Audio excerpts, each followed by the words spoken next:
صاحبہ انہوں نے ہریندر ارشاد کی شاعری میں ترقی پسندی تلاش کی ہے. اب میں جناب محمد آصف صاحب سے گزارش کروں گا کہ وہ آئیں اور اسی طرح اپنا مختصر مقالہ یا جو بھی انہوں نے لکھا ہے اس کو پیش کریں.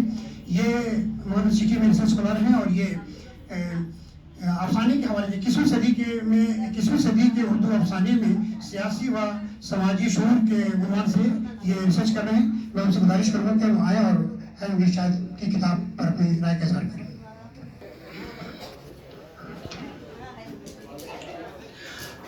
اراکین مجلس صدارت، معزز سامعین محاضرین، السلام علیکم ورحمۃ اللہ وبرکاتہ. میرے مقالے کا موضوع ہے ہریندر ارشاد کا مجموعہ صبح 9 کا ایک جائزہ. ہریندر ارشاد جی سے میری ملاقات احمد صغیر صاحب کے فکشن ہاؤس میں ہوئی تب میں ان کے اس قدر قریب نہیں آیا تھا، لیکن جب میں ان کی کتاب صبح 9 کا مطالعہ کیا تو ان کے اشعار نے مجھے بے حد متاثر کیا. ہریندر ارشاد کی شاعری ان کی زندگی اور ان کی عہد کا آئینہ ہے. ہریندر ارشاد کا کلام نہ صرف حرارت قلب، غم حیات، حسن و عشق اور آلام روزگار کا سچا ترجمان ہے، بلکہ ان کی انفرادیت پسند شاعرانہ شخصیت بھی اردو شاعری کی اعلیٰ روایات کی علمبردار اور اردو غزل کی بہترین نمائندہ ہے. بلا شبہ شاد کی شاعری میں حرارت قلب، تلخی حیات اور معاملات حسن و عشق کے مختلف پہلوؤں کا اتنا مؤثر اظہار جس حسن و توازن کے سانچے میں ڈھلا ہوا واقعات و حقیقت کے ساتھ ملتا ہے وہ کسی دوسرے شاعر کے یہاں کمیاب ہے، اور یہی وہ مخصوص اور انفرادی رنگ و آہن ہے جو شاد سے منسوب ہے. شاد نے اپنی غزلوں میں نہایت خوبی کے ساتھ اپنی زندگی کا تذکرہ محبت بھرے اسلوب میں چند اشعار سے کیا ہے. دیکھا ہے زندگی کو کچھ اتنا قریب سے، دیکھا ہے زندگی کو کچھ اتنا قریب سے، کیسے کروں میں دوستی اپنے نصیب سے. گھر کو اپنے سجانا یہ بڑا کام ہے، گھر کو اپنے سجانا یہ بڑا کام ہے، مگر عدو سے بچانا یہ بڑا کام ہے. غم کا بادل آج بھی ان چہروں پہ دکھتا ہے، غم کا بادل آج بھی ان چہروں پہ دکھتا ہے، انسانوں کی بستی میں انسان ٹکے میں بکتا ہے. جس نے تمہارے عیب پر پردہ چڑھا دیا، جس نے تمہارے عیب پر پردہ چڑھا دیا، اس باوقار شخص کو ٹھوکر لگا دیا. پل بھر کی جو خوشی تھی مصیبت میں ڈھل گئی، پل بھر کی جو خوشی تھی مصیبت میں ڈھل گئی، نظروں سے اس کو آپ نے کیوں کر گرا دیا.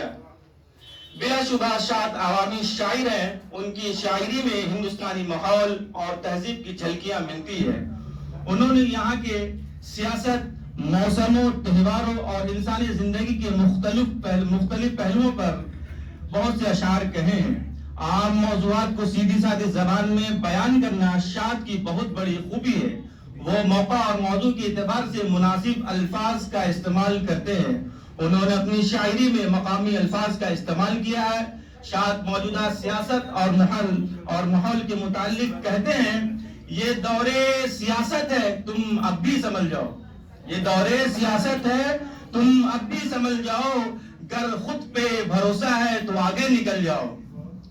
کیا ایسا بھی ہوتا ہے یہ تم ہی بتا دیتے، کیا ایسا بھی ہوتا ہے تم ہی بتا دیتے، خود بدلے نہیں مجھ کو کہتے ہو بدل جاؤ. کرتے ہیں جرم اور وہ خطاوار بھی نہیں، کرتے ہیں جرم اور وہ خطاوار بھی نہیں، نظروں میں زمانے کے سزاوار بھی نہیں.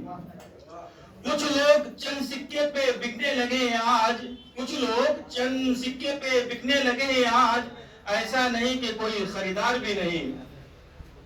دم گھٹنے لگا ہے میرا اس باد خزاں سے، دم گھٹنے لگا ہے میرا اس باد خزاں سے، میں سرد فضا لاؤں تو لاؤں کہاں سے.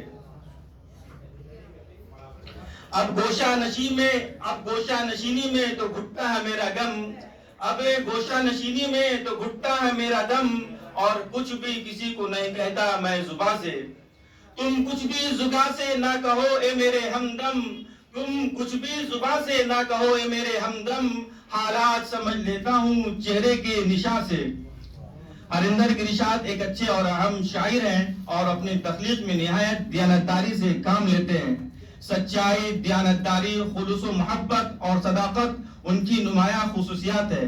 غرض یہ کہ ہریندر گریشاد اپنی شاعری کے اعتبار سے اردو ادب کے ایک اچھے مقام پر فائز ہے۔ وہ اردو زبان و ادب کو دنیا میں ایک روشن مینار کے طور پر روشناس کرانا چاہتے ہیں۔ اس لیے وہ چاہتے ہیں کہ اردو زبان و ادب کو لوگ اپنائیں تاکہ پوری دنیا میں اس کا ایک اپنا الگ مقام اور حیثیت ہو۔ ہریندر گریشاد کو اردو زبان و ادب سے محبت ہے۔ وہ اردو زبان و ادب کو پوری دنیا میں سر بلند دیکھنا چاہتے ہیں۔ اس لیے وہ اردو دانوں کو تلقین کرتے ہیں کہ وہ اردو زبان کو اپنائیں تاکہ ان کا اپنا علیحدہ قومی تشخص اجاگر ہو سکے۔ اردو سے محبت کرنے والوں کے لیے ان کا یہ اشعار دیکھیں: لوگ تو آئیں تیروں کمان لے کر، لوگ تو آئیں تیروں کمان لے کر، ہم تو بیٹھے ہیں اردو زبان لے کر۔ فیصلہ ہوگا اس سے صحیح وقت پر، فیصلہ ہوگا اس سے صحیح وقت پر، یا تو جان دے کر یا جان لے کر۔ ہر ایک آواز اب اردو کو فریادی بتاتی ہے، ہر ایک آواز اب اردو کو فریادی بتاتی ہے۔ یہ پگلی پھر بھی اب تک خود کو شہزادی بتاتی ہے۔ ہریندر گریشاد کی شاعری میں اتحاد اتفاق کا درس ملتا ہے۔ وہ یہ حقیقت بیان کرتے ہیں کہ کوئی بھی قوم اس وقت تک ترقی حاصل نہیں کر سکتی جب تک اس قوم کی افراد میں اتحاد اتفاق قائم نہ ہو۔ اس لیے شاد کی بیشتر شاعری میں اتحاد اتفاق کا درس ملتا ہے۔ شاد ہم وطنوں کے اتحاد اتفاق اور محبت کا پیغام دیتے ہوئے کہتے ہیں: ذات دھرم سے اوپر اٹھ کر دل کی بستی بسائیں گے، مرجھائے گلشن کو یارو پھر شاداب بنائیں گے، آسمان سے دھرتی کو جب آپس میں ملوائیں گے، آسمان میں اڑنے والے خود ہی منہ کی کھائیں گے۔ شاد کی شاعری میں زندگی کی ترجمانی ہے، ظلم و ناانصاف کے خلاف آواز ہے، پاکیزہ محبت کے جذبات کی عکاسی ہے، غریبوں، مظلوموں، بے بسوں کے احساسات کا ذکر ہے۔ جب ہم ان کی اشعار کو پڑھتے ہیں تو ان کے خیالات کی گہرائی کا اندازہ ہوتا ہے، تو ہم خود ان کی تعریف کرنے پر مجبور ہو جاتے ہیں۔ شاد موجودہ انتشار اور ظلم تشدد کے متعلق کہتے ہیں: بات نکلی تو کہاں تک پہنچی، بات نکلی تو کہاں تک پہنچی، اس کا منشا تھا وہاں تک پہنچی۔ ایک چنگاری نے جو گھر پھونکا، آگ پھر شہر و مکان تک پہنچی۔ ان نظاروں سے دوستی مت کر، چاند تاروں سے دوستی مت کر، غرق کر دے نہ تیری کشتی کو، غرق کر دے نہ تیری کشتی کو، ایسے دھاروں سے دوستی مت کر۔ گر تجھے کھیلنا ہے موجوں سے، گر تجھے کھیلنا ہے موجوں سے، پھر کناروں سے دوستی مت کر۔ ہریندر گریشاد نے اس بات کو ثابت کر کے دکھایا ہے کہ اردو صرف مسلمانوں کی زبان نہیں ہے، بلکہ جمہوری ہندوستان کے ہر اس شہری کی زبان ہے جسے ہندوستان کی گنگا جمنی تہذیب، مذہبی رواداری، آپسی بھائی چارہ اور ہندو مسلمان اتحاد سے پیار ہے۔ شاد ایک خوش مزاج اور ملنسار آدمی ہے اور مختلف موضوعات کو اپنی شاعری میں پیش کرتے ہیں۔ ان کا پہلا مجموعہ کسک 2001 میں شائع ہوا، دوسرا مجموعہ صدا 2014 میں اور تیسرا مجموعہ صبح 9 2022 میں شائع ہوا۔ آخر میں چند اشعار ملاحظہ فرمائے: وہ جو اپنا ہے، وہ جو اپنا ہے، اپنوں کو ہی چل رہا ہے، یہ کام کر کے دیکھو وہ کتنا اچھل رہا ہے۔ ایک ٹیس ہے جو دل میں مدت سے اٹھ رہی ہے، ایک ٹیس ہے جو دل میں مدت سے اٹھ رہی ہے، ایک درد ہے جو دل میں صدیوں سے پل رہا ہے۔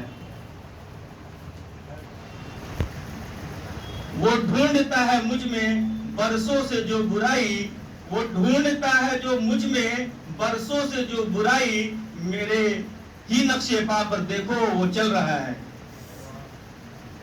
آخری اشعار ملاحظہ فرمائے: جال سے وہ نکل نہیں سکتا، جال سے وہ نکل نہیں سکتا، چال کوئی بھی چل نہیں سکتا، موت سے اس قدر ہو خائف کیوں، موت سے اس قدر ہو خائف کیوں، موت کا دن ٹل نہیں سکتا۔ چھا گئی ظلمتوں کی بدلی اب، چھا گئی ظلمتوں کی بدلی اب، ظالموں کا بھی چل نہیں سکتا۔ جو کفن باندھ کر نکلتا ہے، جو کفن باندھ کر نکلتا ہے، وہ ارادہ بدل نہیں سکتا۔ شاد کی غزلیہ شاعری کے مطالعے سے یہ بات سمجھنے میں دیری نہیں لگتی کہ ہریندر گری شاد اتحاد و اتفاق کے شاعر ہیں اور عاشق غزل بھی ہیں۔ ہم ان کے جذبے کی صداقت کو سلام کرنا چاہتے ہیں۔ شکریہ۔